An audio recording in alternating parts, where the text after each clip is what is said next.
724-626-8343 or visit pizzakingswithaz.com. This is The Great Outdoors with Jason White, exploring the great outdoors in Pennsylvania and beyond. Brought to you by the Mariana Outdoorsmen Association and by Wild Acres Farm, Fishery, and Regulated Hunting Grounds. Now, The Great Outdoors with Jason White. Hello, friends. I'm Jason White. Welcome to The Great Outdoors. If you're watching the video today live on social media, you'll notice I am not there. My apologies. I am remote. But have a great show lined up for you nonetheless. Dan Sneed from Hunter Nation is going to be joining me on the show today. We have some great discussions regarding the successes of some legislation that recently passed within the Pennsylvania legislature, so I'm excited to discuss that. But before I do, I want to give a special thanks to our sponsors, the Mariana Outdoorsmen Association. You can join the MOA today at marianaoutdoors.com. Effectively August 1st, the MOA Early Bird Special. The Early Bird Special will be covering the 2026 membership. So if you're interested in joining the MOA, effectively August 1st, you can go to marianaoutdoors.com. You get the remainder of 2025 for free. I want to reiterate, you get the remainder of 2025 for free, and then you get all of next year. It's a very good deal. Again, marianaoutdoors.com. And if you ever have any questions or if you'd like a tour, give me a call personally at 724-579-0924. Wild Acres Farm, Fishery, and Regulated Hunting Grounds. If you're looking to book an upland bird hunt this fall, trophy trout fishing trip, blast and cast combination, 10mileco.org. If you're looking to book a wedding, corporate event, party, we have that covered for you as well, lodging, so on and so forth, 10mileco.org. Give me a call, 724-579-0924. And last but not least, I want to give a special thanks to Washington County Chamber Tourism and Promotion Agency. Please visit Washington County, Pennsylvania. And I also want to just briefly go over some upcoming events for the Mariana Outdoorsmen Association. I already stated that the Early Bird Special will go into effect August the 1st. So again, if you want to get a 2026 membership, it is the best deal that the MOA runs. It'll open up August the 1st. It'll go into effect. You'll get a September 1st to the end of the year, and then you get all of next year with that membership, but you get the remainder of 2025 for free. Information on this is at marianaoutdoors.com. Saturday, August 2nd, it's a flower and veggie picking day at Wild Acres Farm. Saturday, September 6th, there'll be a quail stalking number 1, and dove hunting opens up at Wild Acres. Saturday, September 6th, there's an open house and a tour. Saturday, September 20th, there's going to be an energy, security, and sportsmanship bash at 19 North Event Venue in Washington, Pennsylvania.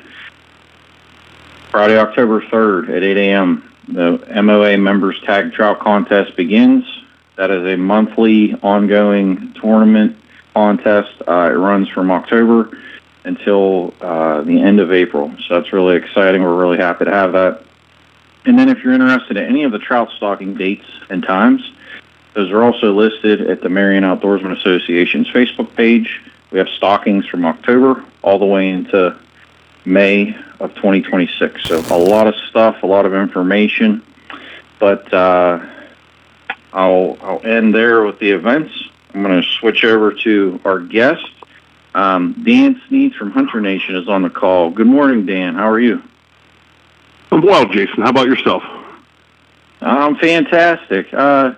Hey, Dan, I know you and I know each other very well, and I've been blessed to have met you and built not only, I would say, a working relationship, but a really good friendship.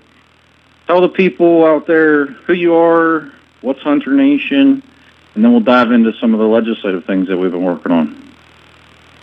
Well, thanks, buddy. My name is Dan Sneed, and as Jason said, I've gotten to know him through working with Hunter Nation during the coalition that we put together with the Farm Bureau, other hunting organizations, and Pennsylvania Game Commission to work on getting the Sunday hunting legislation and some other improvements in hunting and wildlife management through here in Pennsylvania. Hunter Nation's a national organization that advocates for hunters around the country and to make sure that hunters' needs are above other things that may be involved in conservation, make sure hunters have a voice. I'm the Pennsylvania Legislative Director, so I work in Harrisburg a good bit. I go into the Capitol and I talk to legislators and try to make sure that the voice of hunters is being heard, not just everybody else's voice and hunters are being left behind. How, Dan, if anybody's interested in getting more information about Hunter Nation or joining, how do they go about doing that? If you go to our website, hunternation.org, you can go from there and go to the Join Hunter Nation link on there and join Hunter Nation. There's a variety of different packages. Most people start out just doing like the $25 package. They get involved. They start getting the emails. They start getting the updates, and they start seeing what Hunter Nation is doing. Again, we're a nationwide organization, so we do a lot of work. Our organization does in some of the Midwestern states and Western states. But here in Pennsylvania, we've become more active over the last couple years with the Sunday hunting and other proactive areas for the hunters of Pennsylvania. And we're one of the more out there groups right now as far as the Hunter Nation state groups go. So we're really pushing here in Pennsylvania. We're trying to keep moving forward. So that's a big thing. And we're here for hunters. That's what we're here for.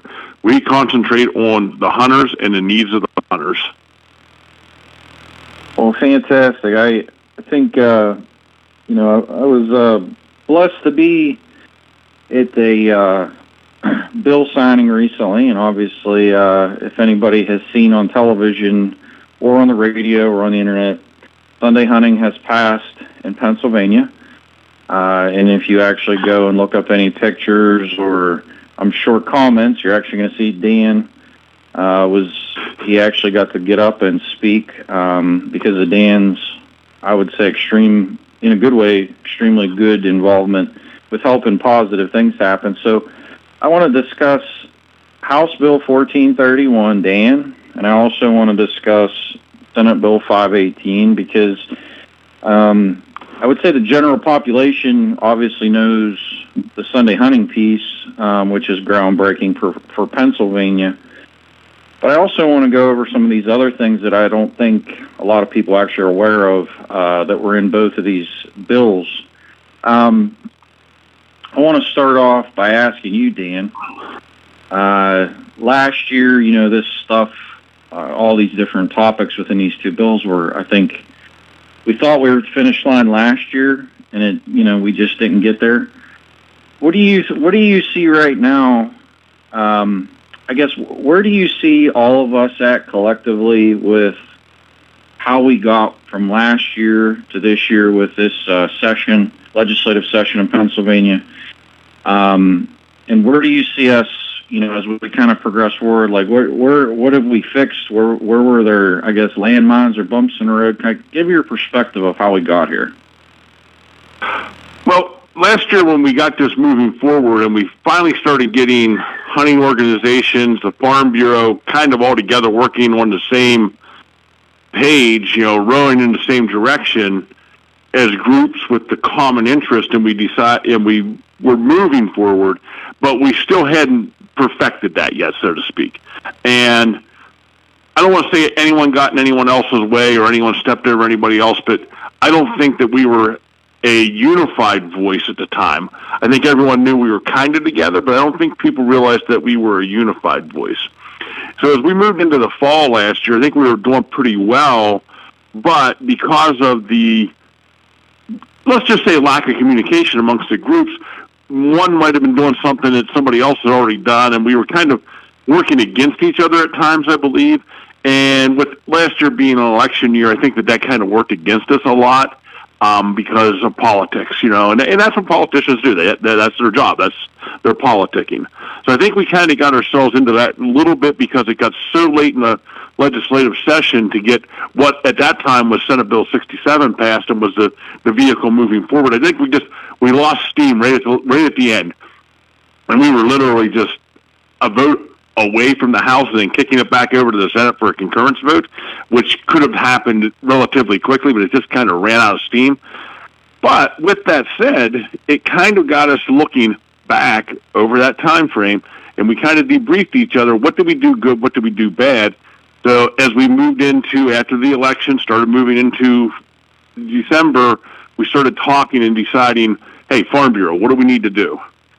Hey, hunting groups, what do we need to do? Game Commission, what do we need to do?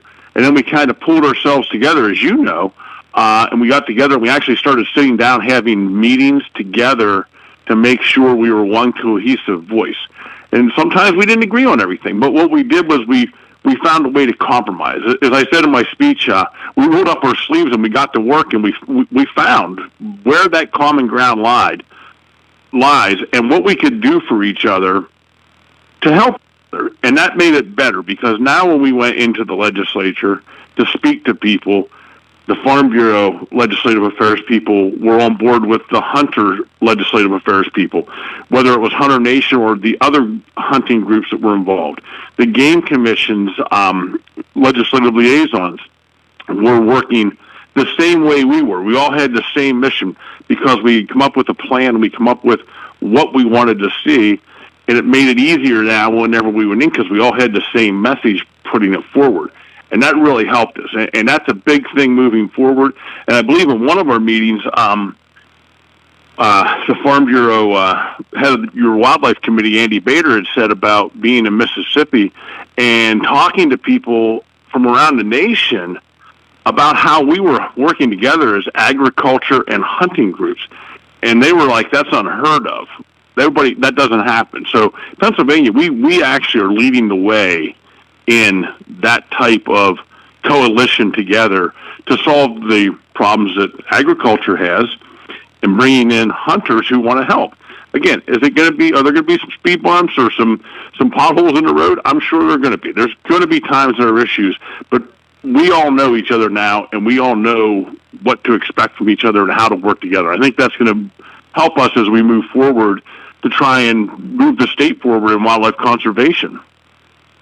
Well, I can't stress enough, I've seen so many relationships in a good way built, not only between the groups, but even just to see different politicians across the entire state building, I would say, not only working relationships, but personal relationships where people know each other.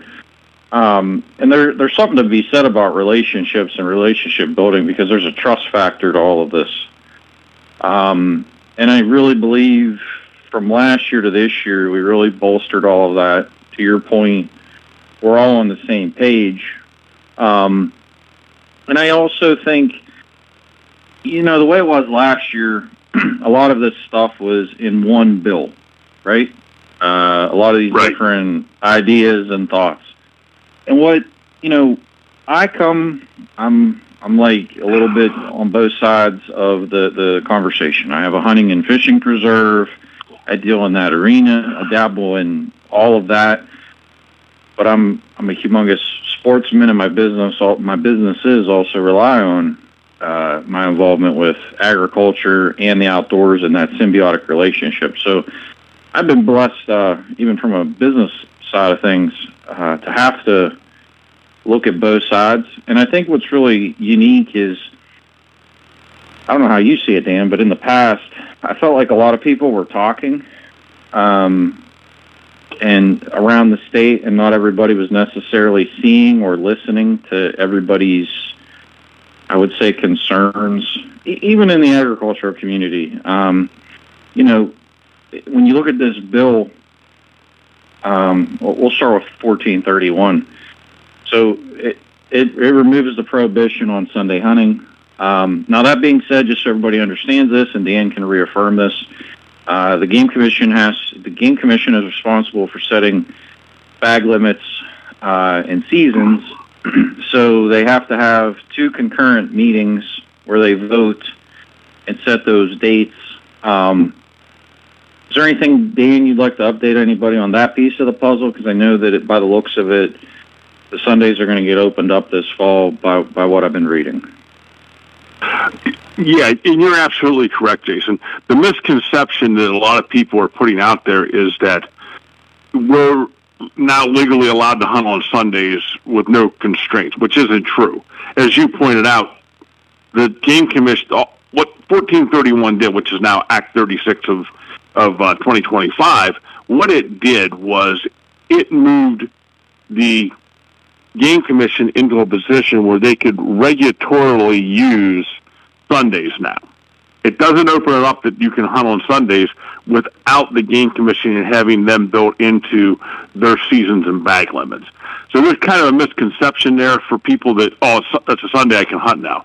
Again, it has to be through the seasons and bag limit of the Game Commission. So it shifted that authority to the Game Commission where they were now able to use Sundays, which before they weren't able to do. And as you said, what they've done is they've moved it, they have a meeting coming up on the Game Commission, that is, has their Board of Commissioners meeting come up on July 28th, and they have put out their agenda, and what they did was from September 14th through, I believe it's December 7th, every Sunday will be open for whatever season is in that week or that weekend. So if a season opens up, say, one Saturday, and it runs till the next Saturday, the Sunday will be open, but it cannot go beyond the Saturday where the season already goes out. So you'll see that specifically in our rifle season. We're going to open up on the Saturday after Thanksgiving. The Sunday after Thanksgiving was already part of the law, so we will be able to have that one. But then we're going to run through the first week of rifle season. We're going to have that Saturday. And then we're going to have the Sunday after that. But then the following week, it's going to still end on the Saturday that we traditionally ended on, because the Game Commission isn't able to add this year that second, what would be the third Sunday. So that's kind of going to be confusing for people, and they're going to have to watch that. If a season ends on a Saturday, the following Sunday does not get included. It has to be within what is already open, if that makes sense, if I explained that properly. Yes, so basically, for anybody out there, the seasons that were already set, basically your start date and your end date, the Game Commission is going to be able to add dates in between the start point and end point. They're not going to be able effectively to extend seasons this year. Now, that's not to say that can't happen going into next year. The other thing, just so everybody knows and understands this, that can all be addressed. That's all basically administrative, and those are things that the Board of Commissioners can address appropriately. The big one that is very, very important that everybody understands of why this is important for the seasons and bag limits, we fall underneath of the Migratory Bird Treaty Act, and the federal government regulates waterfowl and migratory bird seasons. So there are federal statutes that we must follow for how many days we're actually allowed in Pennsylvania to hunt migratory birds. So that's something that's probably the most important. I know some people might not care about that, but just so everybody understands, there are federal guidelines of how many days you're allowed to hunt migratory birds. So the Game Commission will have to, make some adjustments and changes accordingly to follow those federal guidelines. So that's another thing I think is just really important. We just can't add unlimited dates for every species because we still have to follow federal guidelines. I think that's really important, Jason, too. I'm sorry. Yeah, no, you're fine. I was just going to say, I think that's really important. People need to understand that for this year. I'm sorry. People need to understand that for this year. Going back to the federal government now and changing, I don't even know if they're able to do that. The feds may be like, hey, you got your season set, so they are what they are this year. Again, next year, I think we're going to see a lot of things change. Specifically, there are some issues with the people looking at the after Christmas seasons because of some changes that happen, which are going to be unknowns now prior to Sunday hunting passing. there's reasons why those seasons aren't open now, and that all has to do with scientific based wildlife management and following the North American model of wildlife management for the Game Commission. Well, everybody needs to just kind of watch what the Game Commission puts out. There are, I would say, 99.9% chance you're going to see a lot of Sundays added this fall alone. And I would say next year you're probably going to see the same types of expansions, even within turkey season. I don't want to speak out of turn yet because obviously it hasn't been officially voted on yet. And then as Dan and I both said, going into next year, whenever the Game Commission in the spring votes for it'd be the 2026/2027 seasons, you're going to see big alterations and changes with having this prohibition lifted. 1431, Dan, another thing. It also recognizes that purple paint equals no trespassing. That's a huge deal. I know from experience, posted signs can at times be a frickin' nightmare. Number one, a pain in the butt to put up. Actually damage the trees. And another thing, they end up becoming litter because they rarely stay up more than 1 year. So on a personal note, I like the purple paint. I think it gives landowners a lot more ease. I actually think it's environmentally friendly too, considering I know how many staples and whatnot I've put into trees over the years, and also the amount of signs I've watched end up go blown away after some storms. I think that's very, very critical. Another piece of 1431, it strengthens trespass penalties. It's now a summary offense of the second degree with license revocation up to 1 year for trespassing while in the act of hunting or trapping. Repeat offenses within 7 years are misdemeanors with a 5-year hunting ban. Now, for me, Dan, I don't know how you feel about this, but I had a side conversation this morning with somebody else. I'm glad to see this be added. I know it's been a concern for a lot of people across the state. On a personal note, though, and from my experience, the bulk of people that I see committing trespass violations are not hunters and trappers. That's my opinion. I know that doesn't apply to everybody.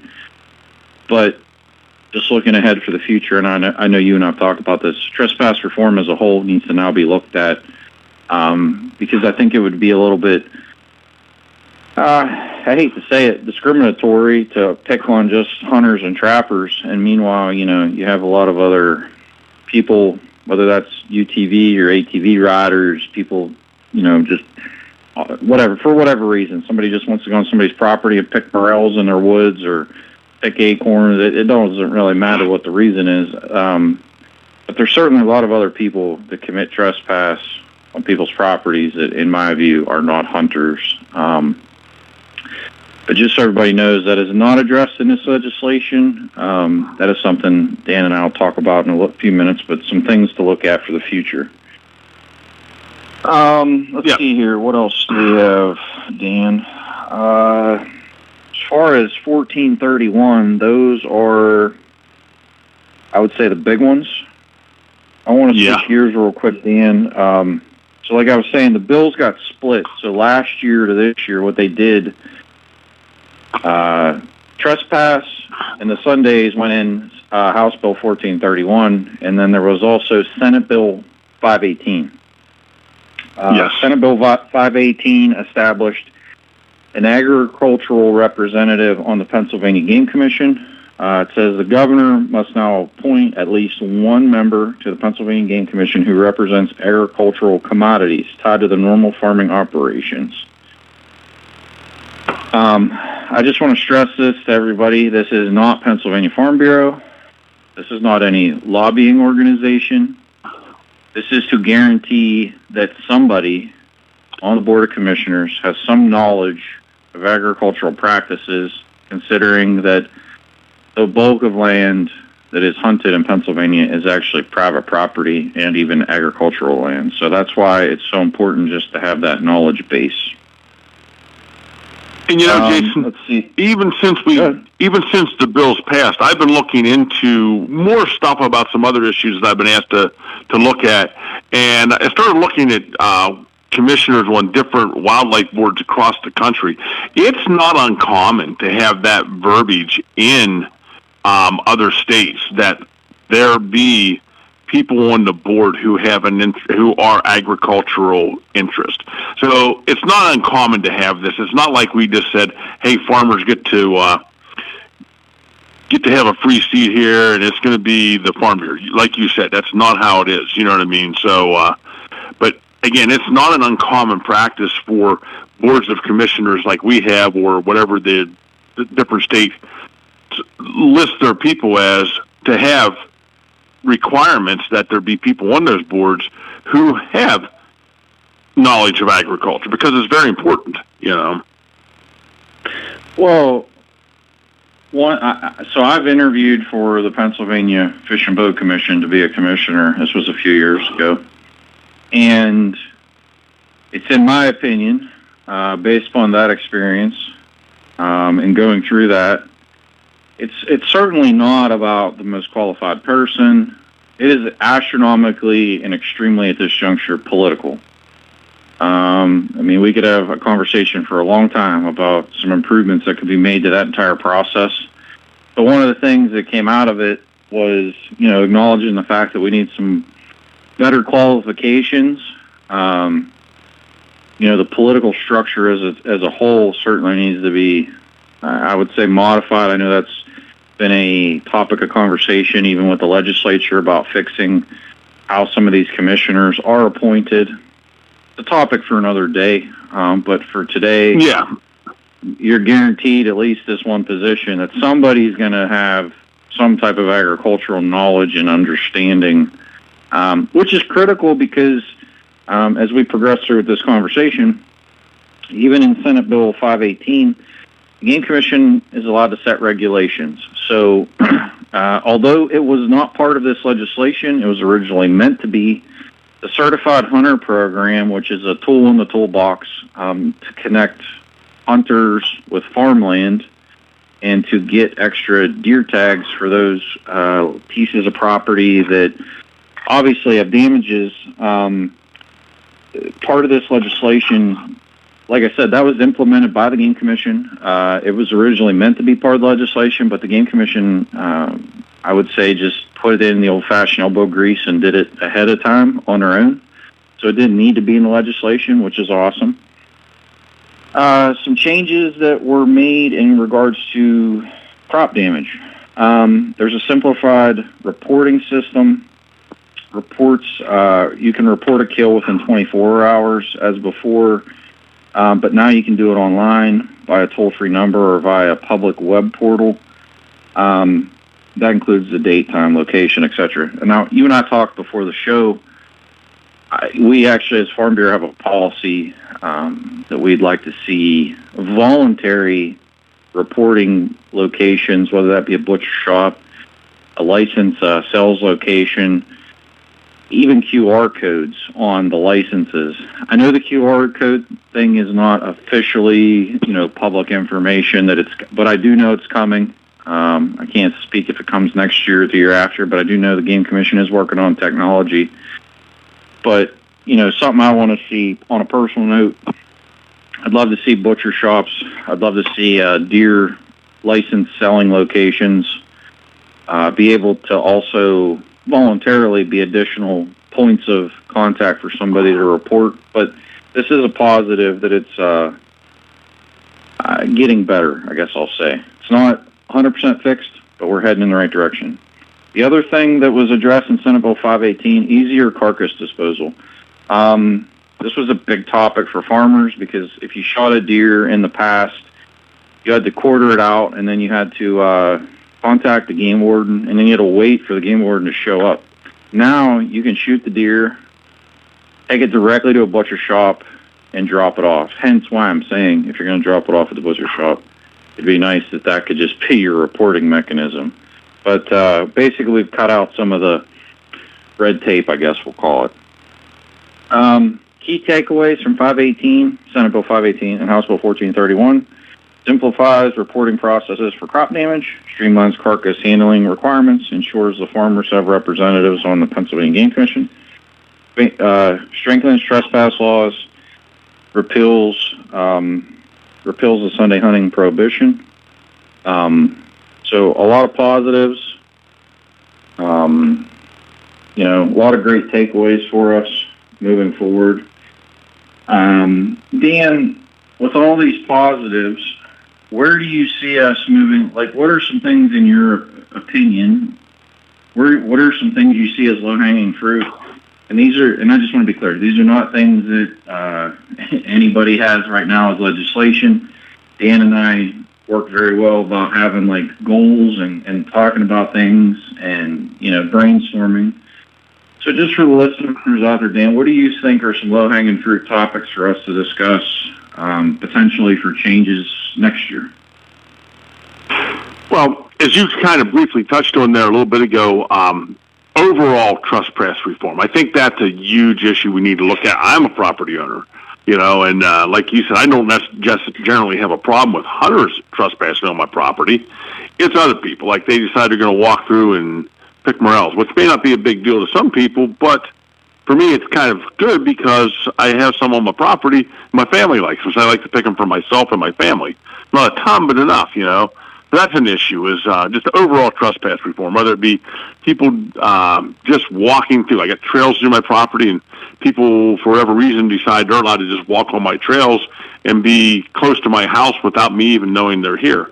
But there's game lands and other places they can go do that, whether state forests or state parks.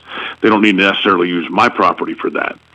So it's not hunters, and that's the bad thing, is because of the reforms that we made through the hunting stuff, legislation here, hunters seem to be the ones that are being picked on, but there's a whole lot of other reform we need to do in trespassing.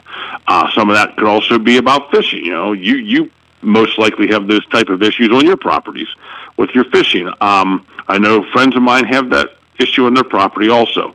So that's one of the bigger issues that we can look at is where do we go with overall trespass reform? How do we get people to stop riding ATVs through somebody's cornfield or through somebody's hayfield just because it's there and they know they can get away with it? How do we get beyond that?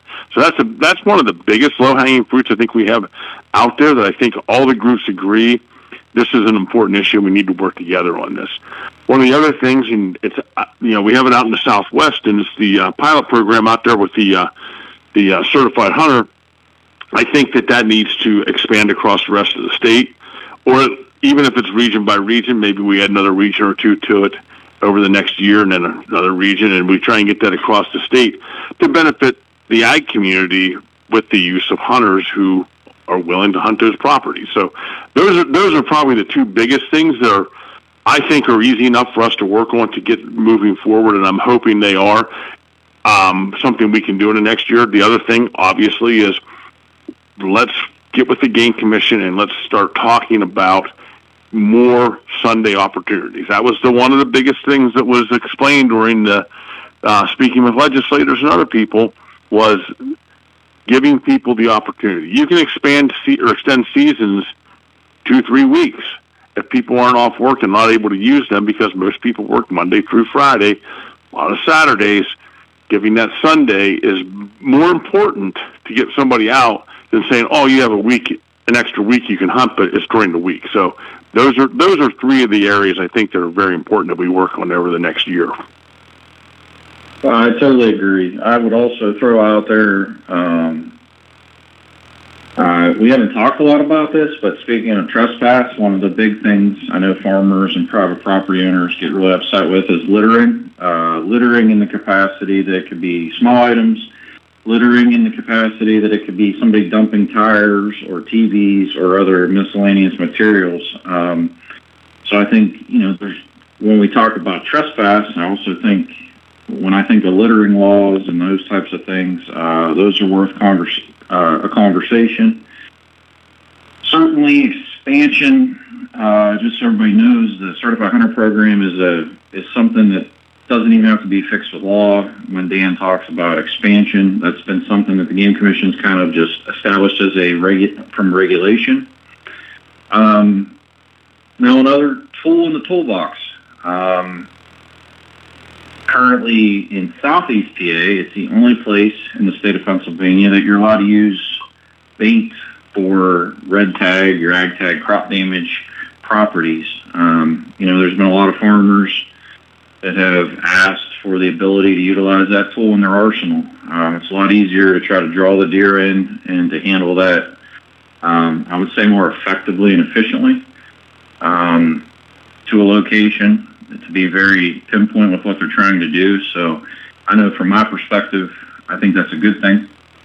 I know the conversations about semi-automatics. We allow semi-automatics for, waterfowl, even turkeys, with utilizing limited cartridges and even, the tubes. I know that's been something that folks have, in different organizations, even 2A organizations across the state, feel that it's high time that Pennsylvania allow semi-autos, clearly with magazine limitations and bullet limitations. I want to stress that. Like, nobody sitting here is going to talk about having like 50 rounds in a hunting rifle, but I see a lot of opportunities, Dan. A lot of good conversations for people to have. I also want to mention it's Farm Bureau policy, and it's something that I've personally kind of taken as one of my big things, is permitting reform. And I think that we're making some headway with that one. I'm really looking forward to see what happens with that over the next 12 months, because that has huge implications for hunting, fishing properties, farms, private property owners, so on and so forth, just trying to access property, trying to you name it, culvert pipes, cattle crossings, fence posts. The list goes on and on to what that falls underneath of. As we kind of progress forward, I don't want to speak on your behalf, Dan, but Dan and I have talked about doing more panels. We've talked about doing more events across the entire state, and I'm really hopeful that we're able to make that happen, because I think it's really important to continue to build relationships with everybody, to have conversations, to listen to what people are going through. And I think, the more that we can all do that together, I only see, I only see good things on the horizon. Dan, once again, can you just tell listeners out there, if they want any additional information about Hunter Nation, if they're interested, even to get in touch with you, how do they go about doing that? Yeah, sure. Again, it's hunternation.org. That's the website, and it's easy enough to go in there, click through the links. You'll find all the different information about the organization on that site. If someone want to get a hold of me, my email address is dan.sneath, and that's SNEATH @hunternation.org. So, I'm more than willing to answer any questions about our organization or about what we do. But again, that's where we're at, and that's what we do. We're an advocacy group for hunters, and that's what we advocate for, is hunters. And I also want to make a mention. There's other organizations that Dan and I have actively worked with, built relationships with.